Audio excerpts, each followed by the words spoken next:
Well, the race for the seat in New York's 16th congressional district is not even heating up. It's hot. It's on fire right Yes. now. And this week, Congressman Jamaal Bowman squared off with Westchester County Executive George Latimer in their final debate. This comes before Tuesday's primary day.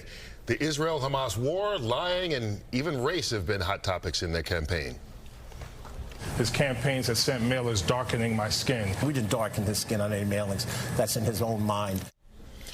Well, he got down and dirty then. Joining us right now is Congressman Jamaal Bowman, who represents parts of the Bronx and Westchester County, which is the 16th congressional district. And we should say we're going to have George Latimer on tomorrow. You join us today. We appreciate you doing this. Of course. You know what? Not just the clip right there. I mean, this thing has gotten nasty. You can't turn on the TV without seeing an ad mostly against you. Yeah. But, you know, this campaign is most expensive in U.S. history, right? Most expensive primary in U.S. history. Most of the money is coming from MAGA Republican billionaires.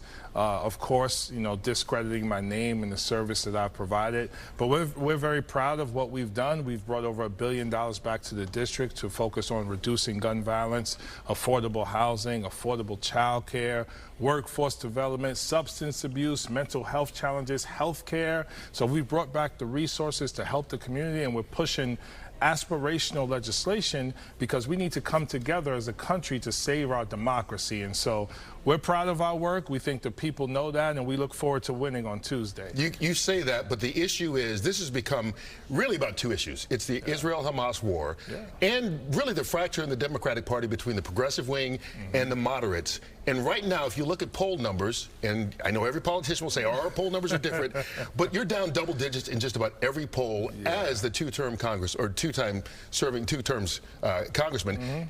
You're down as much as 17 points in a lot of polls.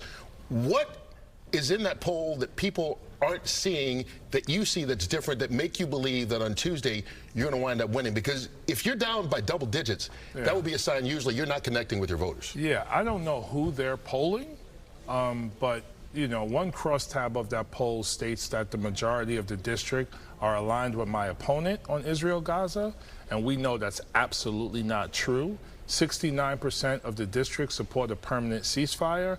We have called for a permanent ceasefire very early on because we want peace, we want the release of the hostages, and we want humanitarian aid to get in because famine is setting in. We've been really clear on this. We've had 21,000 conversations with people in our district. We didn't just poll 450 people, 21,000 conversations, and we are doing very well with those 21,000 conversations. We just need people to come out and vote. Don't take for granted that one person is going to win over the other. Come out and vote, exercise your right to vote for Jamaal Bowman. So I know that you want peace in the Middle East. I think a lot of people do. But there were certain things that you said that concerns people. Did you question whether women were raped back on October 7th and children beheaded during the capture of a lot of Jewish people during the Nova Music Festival? As soon as the UN provided the evidence that that was the case, we immediately condemned the atrocities of October 7th, including the rape. As soon as the resolution... But you questioned it at first. Well, because Israel, and Netanyahu in particular, have a reputation of not giving us all of the information. And they did that at the beginning on October 7th. Even the president had to roll back some of the things that Netanyahu told him that were not true. And so once we got the evidence from the UN, and once there was a resolution to vote on condemning the rape in Congress, we voted and we completely condemned it. Of course we did. All right, can we talk about what's going on with you and Congressman Richie Torres? Nothing. Okay, because things are being said back and forth. And recently he said this about you. As for Jamaal Bowman, I care as much about his opinion on me as I do about his opinion on how to properly pull a fire alarm. That was low blow.